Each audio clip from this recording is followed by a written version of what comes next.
She was always more of a mother to me than you were." Those words spilled from my daughter's mouth as if they were the most natural thing in the world, as if she wasn't driving a knife into the heart of the woman who raised her. "My name is Eleanor Hayes. I'm 57 years old, and tonight, while the rain lashes against the windows of this house I built alone, I'm going to tell you what happened the day my daughter sold my family jewels to buy her mother-in-law a $20,000 designer handbag. It wasn't just any bag. It was one of those French names displayed like a trophy. And those weren't just any jewels, but you'll understand that later. It was a Tuesday I remember because I always baked my famous blueberry muffins on Tuesdays. And the smell was filling the entire kitchen when Chloe walked in with that smile I no longer recognized. She carried a huge box wrapped in gold paper. "Mom, are Grandma's jewels still in your room?" she asked me, as casually as asking about an old sweater. I felt an empty pit in my stomach. "What do you need them for, Chloe?" She wouldn't even meet my eyes. "Well, Veronica, my mother-in-law, has a birthday coming up, and you know how she is. Always so elegant, so refined. I thought we could sell a few pieces and buy her something truly special." Sell. That word cut right through me. "Chloe, those jewels are not for selling. They belong to the family, to your great-grandmother, your grandmother, me, and one day they will be yours." She let out an uncomfortable laugh. "Oh, Mom, don't be such a drama queen.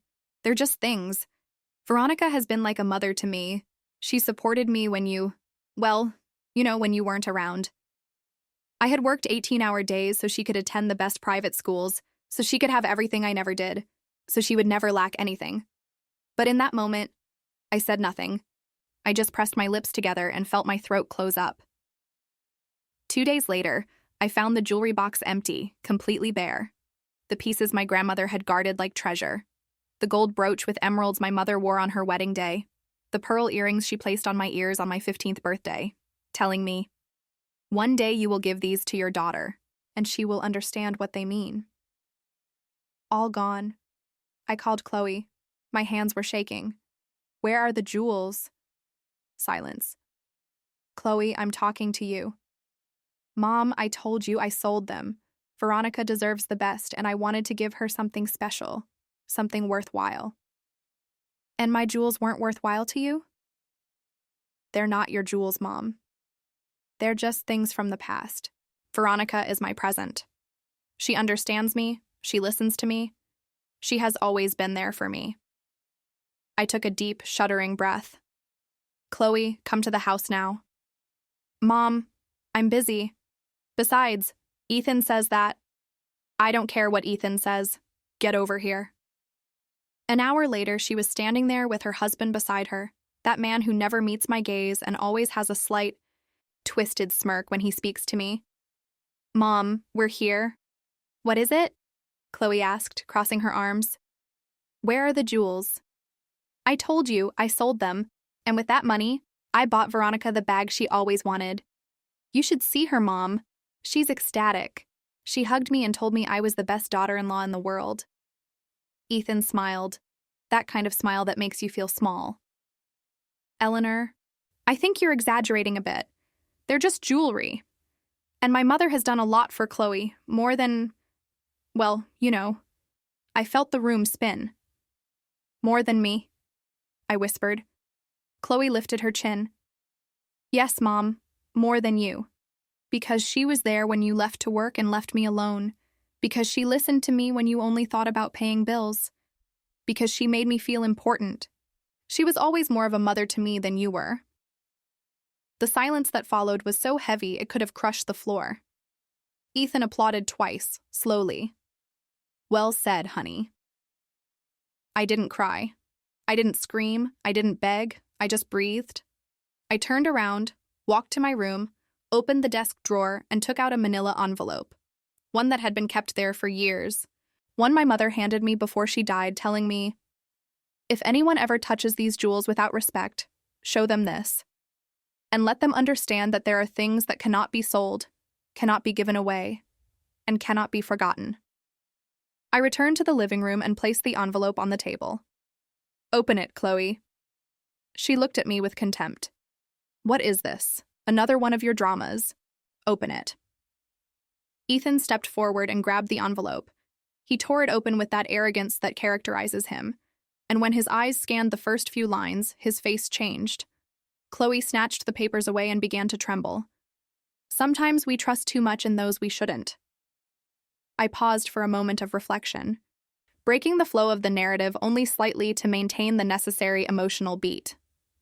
Before I tell you what happened next, I need you to understand something. I need you to know who Chloe was before she became the woman who sold my jewels without blinking, because my daughter wasn't always like this. There was a time when she looked at me as if I were the most important person in the world. A time when her small hands sought mine every time she was scared. A time when we were enough for each other. Chloe was born early one October morning, the sky full of stars and the aroma of the gardenias wafting through the hospital window. She weighed 7 pounds. She had the darkest eyes I had ever seen, and a cry so strong the nurses said that girl was going to conquer the world. I was 23 years old, and I was alone. Chloe's father had left 6 months prior, telling me he wasn't ready to be a dad, that he had bigger dreams than changing diapers and warming bottles, so it was just me. The first time I held her, I felt a fear so deep I could barely breathe. How was I going to take care of this fragile little person when I could barely take care of myself? But then she opened her eyes, looked at me, and I knew there was no option, that I was going to do whatever it took for her to have everything, so she would never feel the emptiness I felt when my own father abandoned us. The first few years were tough. I worked at a dry cleaner by day and cleaned offices at night. I came home smelling of detergent and exhaustion, my feet swollen and my back aching. But always, I found the strength to sit with Chloe on the couch, read her a story, and sing her that song my mother used to sing to me. "Sleep, my girl, sleep now, the stars will watch over you." She would fall asleep with her head on my chest, and I would stay there, motionless, feeling her breath, silently promising her she would never lack anything, never lack love. When Chloe turned 5, I got a better job. I started as an assistant in a real estate agency. I knew nothing about the business, but I learned. I stayed up studying contracts until early morning. I took courses on weekends. I swallowed humiliations from clients who treated me like I was invisible. But every time I saw Chloe coming home from kindergarten with her braids messy and that huge smile, it was all worth it. "Mommy, look what I made!" she would shout, showing me a drawing made with bright crayons. It was always the same: a house, a mother, a girl, a yellow sun in the corner. "It's beautiful, my love," I would tell her, and I would tape it on the kitchen wall next to all the others. By the time Chloe was 8, I had already sold my first major property.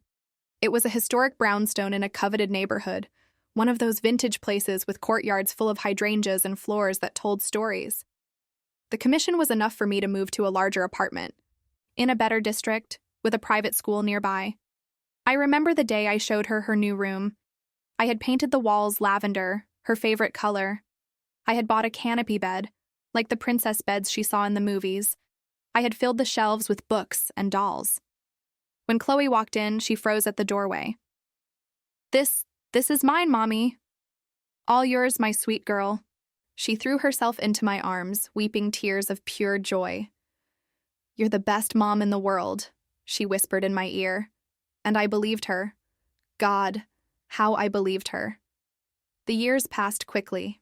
Too quickly. Chloe grew up and I worked more. I had to work more, because now it wasn't just private school. It was ballet lessons, French classes, summer camps in Maine, and school trips to London and Paris. I wanted her to have everything I didn't.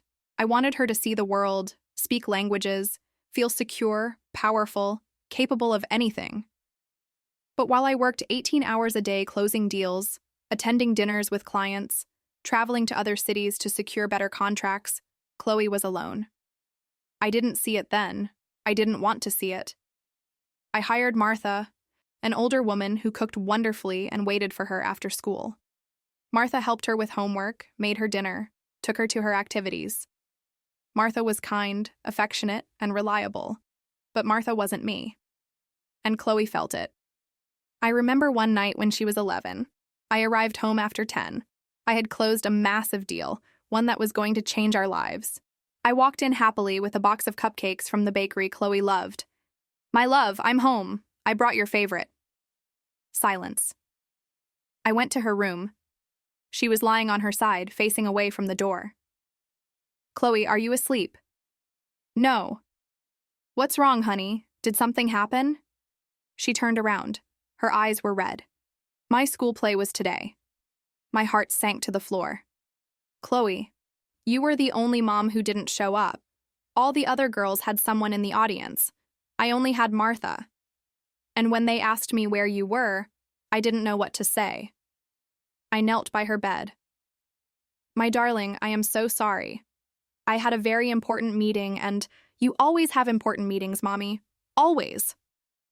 It's to give us a better life, Chloe, so we have everything we need."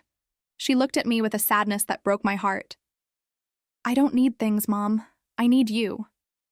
I hugged her. I promised her I would be more present, that I would change, that she was the most important thing.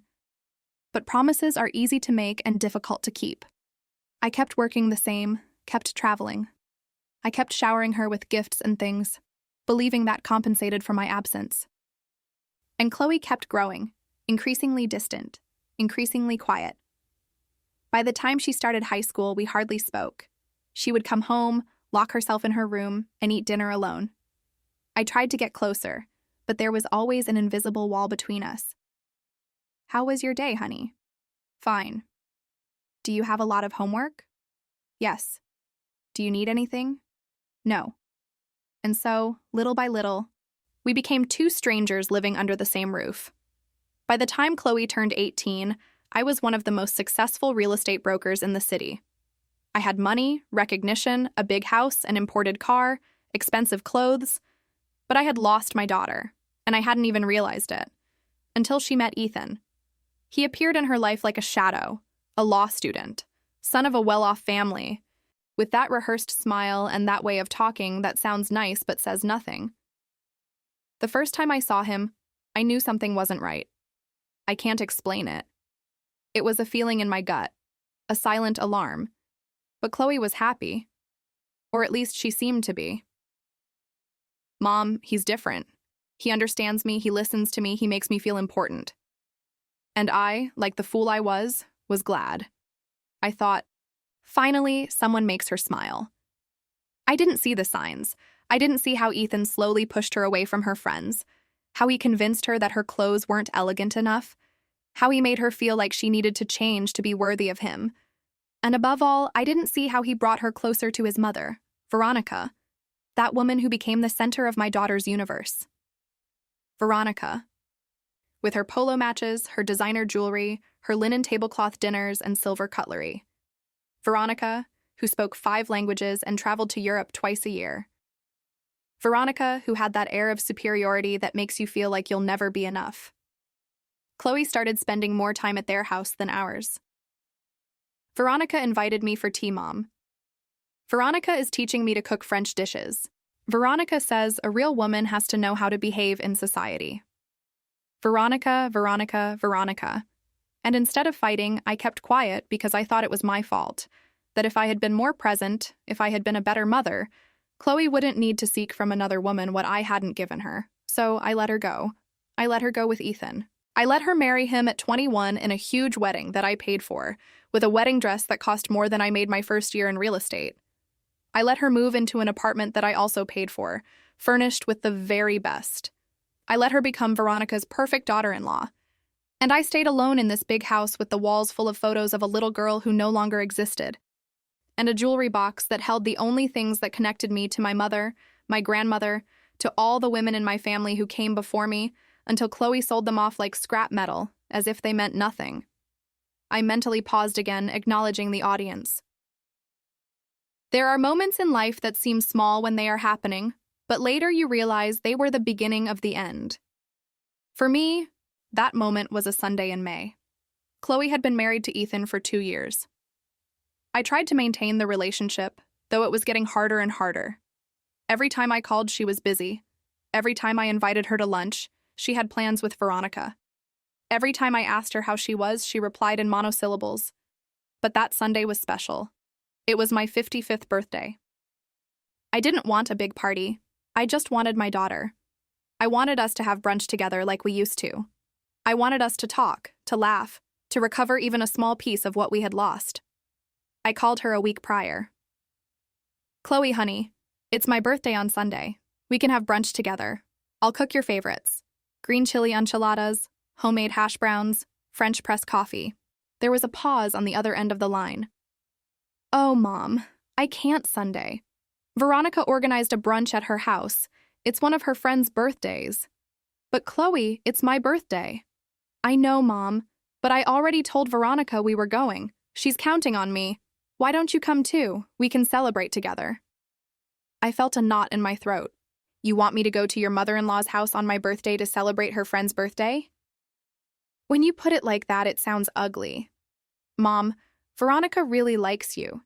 She always asks about you, and besides, it's a good opportunity for you to mingle with influential people. She says you'll meet a gallery owner who— No, Chloe, thank you. Enjoy your brunch. I hung up before she could continue. That Sunday, I woke up alone. I made coffee, sat in the garden, looked at the hydrangeas I had planted when Chloe was little, the ones she used to water with me every afternoon. And I cried. I cried harder than I had in years. At 11 in the morning, the doorbell rang. I thought, she came, my girl came. I ran to open it, my heart pounding. It was a delivery man with a bouquet of flowers. Happy birthday, Mom. Love, Chloe. Flowers bought online, sent by a stranger with a generic card that she probably didn't even write herself. I closed the door, put the flowers in a vase, and sat down to eat alone. That was the first fracture. Small, almost invisible. But small fractures, if not addressed, become cracks, and cracks become chasms. 2 months later, in July, I sold a massive property, a historic vineyard estate in Napa that I had been trying to move for a year. The commission was generous, very generous. I decided to do something I had been putting off, retrieve the family jewels from the bank and have them cleaned. I wanted them to sparkle again. I wanted to wear them to an important dinner I had with European clients. But secretly, I also wanted to show them to Chloe. I wanted to sit with her and tell her the history of each piece. I wanted her to know where we came from. I wanted her to understand that those jewels weren't just metal and stones. They were memory. They were lineage. They were all the women who had preceded us. I called her. Chloe, do you have time this week? I want to show you something important. What is it, Mom? The jewels? I took them out of the bank. I want you to really know them, to know their story. She sighed. Mom, honestly, I don't have much time right now. Veronica is teaching me to make a souffle, and it's super complicated. I need to practice every day. Chloe, these are the jewels of your great-grandmother, your grandmother. One day, they will be yours. Yeah, I know, Mom, but it's not urgent, is it? We can look at them another day. When? I don't know. I'll let you know. She never let me know. I put the jewels in my jewelry box, the same carved wooden box my mother had given me when I turned 25. The one that had the initials of all the women who had owned it engraved on the lid. A.R., my great-grandmother. Amelia, C.M., my grandmother, Clara. M.R., my mother, Margaret, and mine, E.H., Eleanor Hayes. One day, Chloe's initials, C.E.I., would be there, or so I believed. In August, Chloe and Ethan invited me to dinner. It was strange because they hadn't invited me to anything in months. I thought maybe Chloe had reflected. Maybe she understood that she was losing me. I arrived at their apartment with a bottle of red wine and a key lime pie I had baked that afternoon. Ethan opened the door. Eleanor, great to see you. Come in, come in. His smile never reached his eyes. Never. Chloe was in the kitchen wearing a new apron I hadn't seen before, one of hand-embroidered French linen. Hi, Mom, she said, giving me a quick kiss on the cheek without really looking at me. Hello, honey. How are you? Fine. Busy, you know. Veronica signed me up for a gourmet cooking course, and I'm learning so much. Veronica, again. We sat down for dinner. The apartment was decorated with a taste that wasn't Chloe's. Everything was minimalist, cold, elegant. No color, no life. As if any trace of the girl I knew had been erased. During dinner, Ethan talked nonstop about his job, an important case he was handling. and a trip they were planning to France. We're staying at Veronica's villa in Provence. It's spectacular. Vineyards, lavender fields. Chloe is so excited. I looked at my daughter. You're going to France? Yes, Mom. 3 weeks. Veronica says it's important for me to know the cradle of haute cuisine. 3 weeks. That's nice. And when do you leave? In 2 weeks. And you weren't planning on telling me? Chloe put her fork down.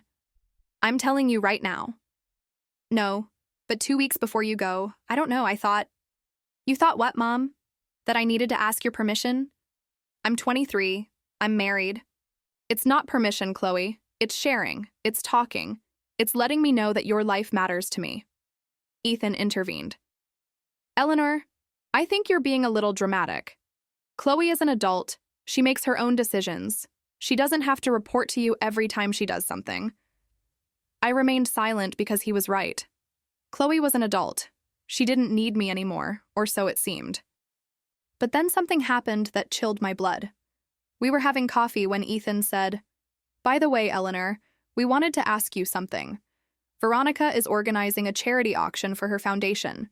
You know, helping children with cancer. It's a beautiful cause, and we thought maybe you could donate something. Something valuable, you know, for the auction. What kind of thing? Chloe avoided my gaze. Well, I don't know. A painting, a piece of art, or maybe some jewelry that you don't use? My stomach churned. Jewels. Yes. Veronica says antique jewelry sells very well at these auctions, and since you have those pieces from your grandmother that you never wear?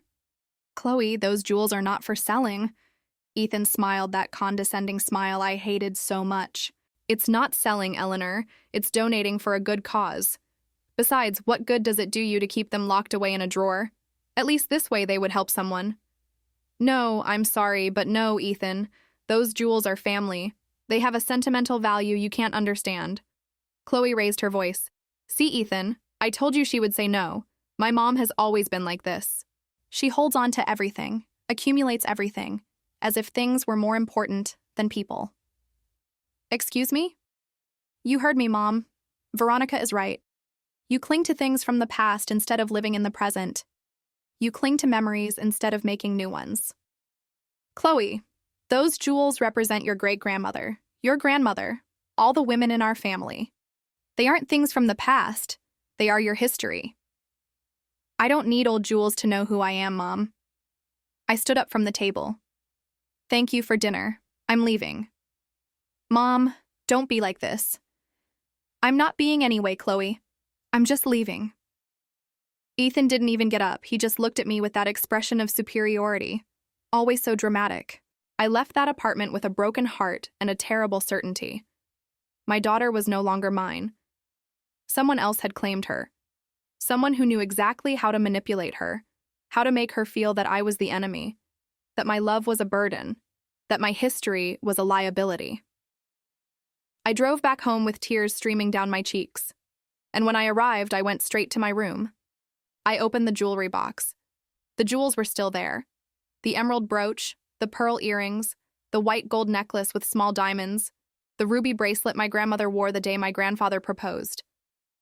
I touched them one by one and made a silent promise. No one will touch them. No one. I didn't know it was already too late, that the fracture had already become a crack, and the crack was about to swallow everything. Another mental pause. After that awful dinner, I decided I was going to try to save the relationship with Chloe, that I was going to be the one to back down, that I was going to swallow my pride, my pain, my frustration, and simply be there for her. Because that's what mothers do, right? They endure, they forgive, they erase themselves. So I started calling her more often, but without pressure, without asking for anything, just to ask how she was. How was your day, honey? Fine, Mom. Did you eat something good? Yes. What did you do? Nothing special. 30-second conversations that left a huge emptiness in my chest, but I kept calling. I sent her texts. Good morning, good night. Photos of the flowers in the garden, recipes I found that I thought she might like. Sometimes she answered, sometimes she didn't. When she did answer, it was with a thanks, Mom, or a heart emoji, nothing more. In September, Chloe and Ethan returned from France. She posted hundreds of photos on her social media. Veronica's villa in Provence, the vineyards, the markets of Aix-en-Provence, elaborate meals at Michelin-starred restaurants. In none of the photos was Ethan. In all of the photos was Veronica. Veronica with her elegant straw hat. Veronica with her glass of rosé wine. Veronica teaching Chloe how to choose cheeses. Veronica, Veronica, Veronica, and Chloe's comments below each photo. Best mom in the world. Thank you for this unforgettable trip. I don't know what I would do without you. Every word was a stab, but I kept quiet. I swallowed the rage, the jealousy, the pain, because I didn't want to push her further away. One day, at the end of September, Chloe called me. It was the first time in months that she had called me. Mom, can I come see you? My heart leaped. Of course, my love. When do you want to come? Right now is fine. Perfect. I'll make you something to eat. No, Mom, don't bother. I'm just stopping by for a little bit. I hung up and rushed to the kitchen. I made iced tea, took out the pecan shortbread cookies she always loved, tidied the living room, changed my clothes. I was happy, nervous, hopeful. Maybe she came to apologize. Maybe she realized she's treated me badly. Maybe my girl came back. When she arrived, she was wearing enormous sunglasses and a new bag. One of those French bags that cost more than I made in my first month of work. Hi, Mom, she said, giving me a quick kiss on the cheek. Hello, honey. Come in, come in. Do you want iced tea cookies? No, thanks. I'm on a diet. Veronica set me up with her nutritionist. Veronica. We sat in the living room. She checked her phone every 5 seconds. Everything okay, Chloe? Yes. Veronica is sending me photos of some furniture she wants me to look at. We're redecorating her living room. Oh, that's nice. And how are you? How do you feel? Fine, tired. Lots to do. And Ethan? Fine. Working a lot. He's fighting a big case. Uncomfortable silence. Chloe, I'm so glad you came. I miss you. She looked up from her phone. Yes, me too, Mom. But she said it without feeling it, like someone saying bless you without thinking. What did you want to see me about, my love? Chloe put the phone on the table. Mom, I need to ask you a favor. There it was, the real reason for the visit. Tell me. You remember I told you about Veronica's charity auction? The skin on my arms prickled. Yes. Well, it's confirmed. It's going to be in November. And honestly, Mom, it would be a beautiful gesture on your part if you donated something. Veronica is inviting very important people. Business owners, artists, politicians. It's an incredible opportunity for networking. And besides, it's for a good cause, for children with cancer. Chloe, I told you I'm not donating the jewels. I'm not asking you to donate all the jewels, Mom. Well, not all of them. Just one piece, whichever one you want. Something nice that can be successfully auctioned. The family jewels are not for auction. She sighed, that sigh of annoyance that made me feel like I was the irrational one. Mom, why are you like this? Like what? So closed off. So selfish. Selfish? Yes, you have jewelry locked away, never wearing it, collecting dust. And meanwhile, there are children dying of cancer who could benefit from that money. Chloe, if I want to help children with cancer, I can make a cash donation. I don't need to sell my grandmother's jewels for that. But it's not the same, Mom. Veronica says that when you donate something personal, something with sentimental value, the gesture is more significant. It shows real generosity. Veronica says? Yes, and she's right. She donated a necklace her grandmother gave her, and she felt incredible. She felt free, like a weight had been lifted. Chloe, those jewels are not a weight. They are your inheritance. They are the history of the women in our family. She stood up from the couch. Look, Mom, I just came to ask you for a favor. If you don't want to do it, fine. But don't come at me with that history of the women in our family speech, because the truth is you never told me those stories. You never sat down with me to explain who my great-grandmother was or what my grandmother did. To you, those jewels are just valuable things you keep in a drawer to feel important.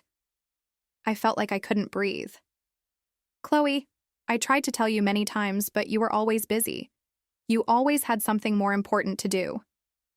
You know what, Mom? Forget it. I didn't come here to fight. I just came to ask you for something and you already gave me your answer. I'm leaving. Chloe, wait. No, Mom, I'm tired of everything being so complicated with you. Veronica never puts conditions on me. Veronica supports me in everything. Veronica understands me. I want to understand you too, my love, but you have to let me. She looked at me with those eyes I no longer recognized. Hard, cold eyes. You know what's sad, Mom? That Veronica has been more of a mother to me in 2 years than you have been my whole life. And she left. She slammed the door shut, and I stood there in the middle of the living room with the untouched cookies, the unsip-ped iced tea, and a heart shattered into pieces. I sat on the sofa and cried. I cried until my head ached, until I ran out of tears. And when I couldn't cry anymore, I got up, went to my room, opened the jewelry box, and for the first time in my life, I doubted. What if she's right? What if I'm being selfish? What if I should donate a piece to show her I support her? I picked up the emerald brooch, the one my grandmother wore the day she opened her first fabric shop, the one my mother wore to my wedding, the one I had planned to give Chloe on her wedding day, but ultimately didn't dare because I knew she wouldn't value it. I held it in my hands and almost put it in a box to take it to her. But then I remembered something. I remembered my mother's voice on her deathbed. Eleanor, these jewels are not yours. They belong to all of us, to those who came before and those who will come after. You are only the guardian, and your job is to protect them, care for them, and deliver them when the time is right. Not before, and not for the wrong reasons. I put the brooch back, closed the jewelry box, and went to bed that night with a sadness so deep I felt I would drown, but I still didn't know that the worst was yet to come. The weeks passed October. Chloe didn't call me. I called her twice, she didn't answer. I sent her texts. She didn't respond until one day, in early November, she sent me a message. Mom, the auction was a huge success. Veronica raised over $250 for the foundation. I wish you had participated. See you around. $250 US for children with cancer.